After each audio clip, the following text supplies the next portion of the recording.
Believe it or not, but there was a day where Cartoon Network dominated the animated television scene. While we still have modern gems like We Bare Bears and Adventure Time and that's pretty much it. Cartoon Network back in the day used to be the main source of entertainment for many childhoods. Shows like Ed and Eddy, Chowder, Courage the Cowardly Dog, Regular Show, and the original Ben 10 all stand as fond, beloved classic series that hold our nostalgia-filled hearts with a tight death grip. Many of the shows back in the day were definitely worthy enough shows to be called timeless. But there's this one show that feels like a product of its time instead. One that seems hard to picture being released in today's age. And that show is the pretty good spoof on the reality game show Total Drama Island. So let's take a look back on Total Drama Island.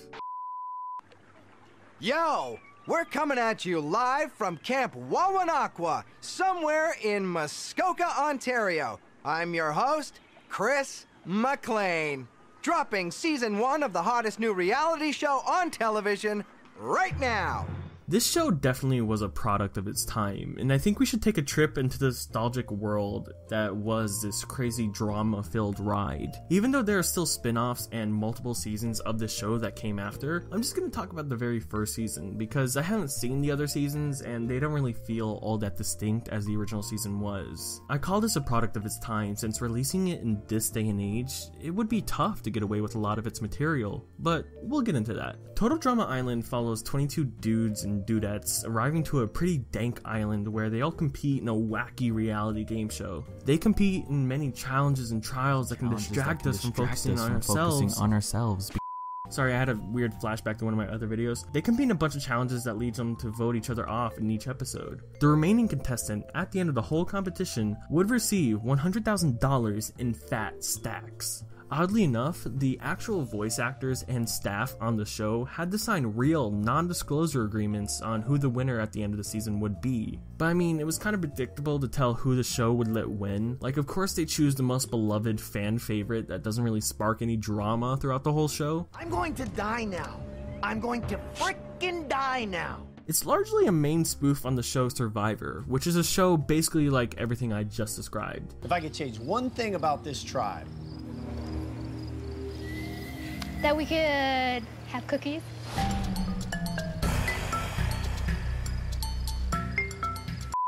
Total Drama Island plays brilliantly into making fun of reality game shows as a whole by making literally everything over dramatic, especially the voting ceremony where some characters just spout their annoyance about the whole drawn out situation. The camper who does not receive a marshmallow must immediately return to the dock of shame, catch the boat of losers, and leave. Can't we just get this over with?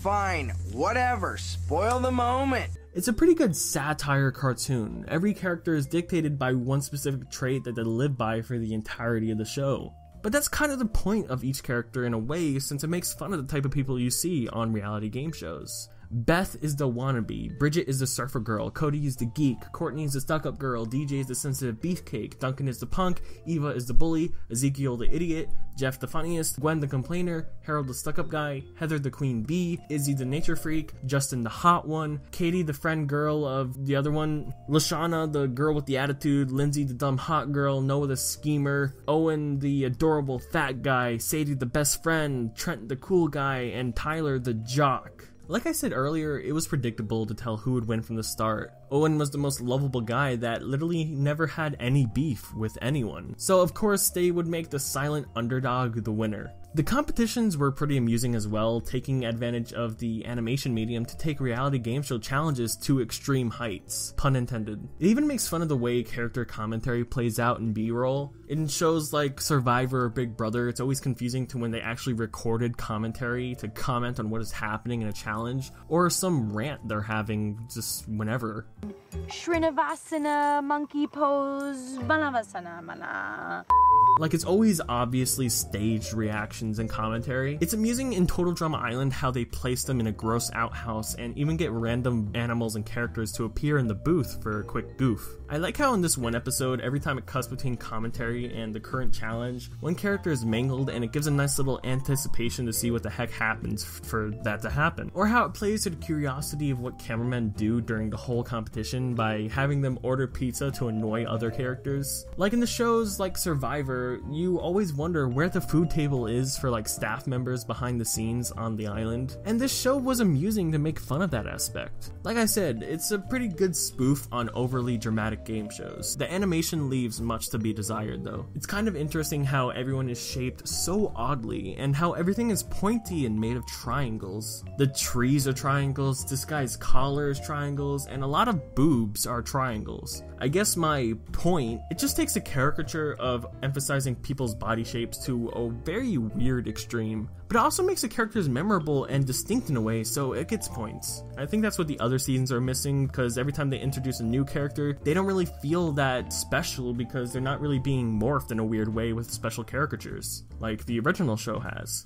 But the show is not without its slight faults. Oddly enough, some animation moments were clearly lacking in frames. It made it feel very choppy and weird, and I would know because I'm 24 frames a nick. I know all about frames. But, you know, watching as a kid, you would never really notice. And it always bugged me how much Duncan's green hair looked like a grass partition in a sushi box. And when I mentioned previously that this show is a product of its time, I was referring to how oddly sexual the show is. And not in a funny, dirty joke way that only adults understand. I mean like blatant sex jokes and imagery. Like how many cartoons can you think of that show a nude guy and strictly censor their dick and balls with pixelation? Or have a character lose their top in the middle of action so she flashes one of the characters with her boobs? And have that same character who got flashed talk about their experience of seeing boobs later on in a kid's show. I loved, I lost, and I saw boobies. What more can a man ask for? Or have a couple characters talk about hooking up and going at it. Look! The first hookup of the season!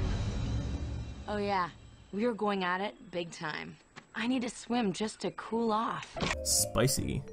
If this kind of show came out today, just like this, parents would be up in arms. How you're a two-faced, backstabbing, lying little...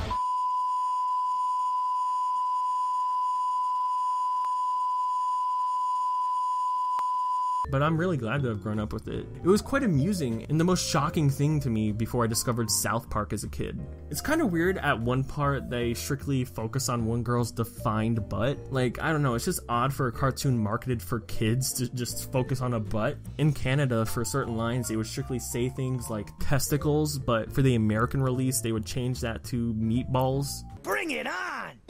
Well, technically, you're right, Owen. But these are kind of special. It's beef testicle bourguignon. Hey, meatballs! Bring it on! Well, technically, you're right, Owen. But these are kind of special. It's beef meatballs bourguignon. Meatballs? No doubt if it dropped today, there would be a lot of controversy. But the show was fun. The satire of reality shows was nice since it came out during the time they were mainly popular.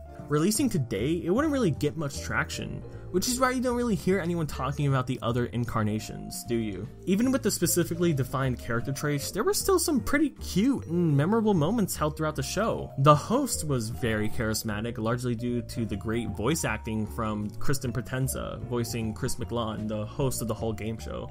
He voiced a character on the So Bad It's Good show 16, where oddly enough, his voice never fit that character for me. New girlfriend and ex-girlfriend? Bummo. But here in Total Drama Island, it's perfect. Okay, you look so familiar. I'm Chris McLean, the host of the show. But since a lot of the characters were memorable, it was kind of weird when the show would strictly have oddly violent moments. And not ha ha ha violence that's just, you know, a little bit funny. No, characters would straight up get murked.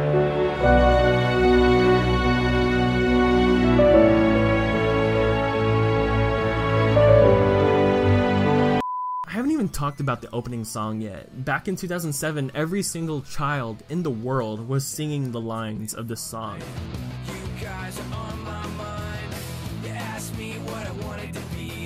God, that brings back memories. It's nice to come back to the show and see how it still holds up. It has some great elements that are great spoofs, but it's amusing to see how it shocked the minds of young viewers. I'm glad to have grown up with this show. If you want me to talk about any other cartoons that were memorable to you throughout your childhood, let me know in the comments below. Want to support the channel? Consider donating to my Patreon. It helps me make these videos better and better and helps me grow my content so I can always pump this stuff out. That sounded a little gross, but yeah.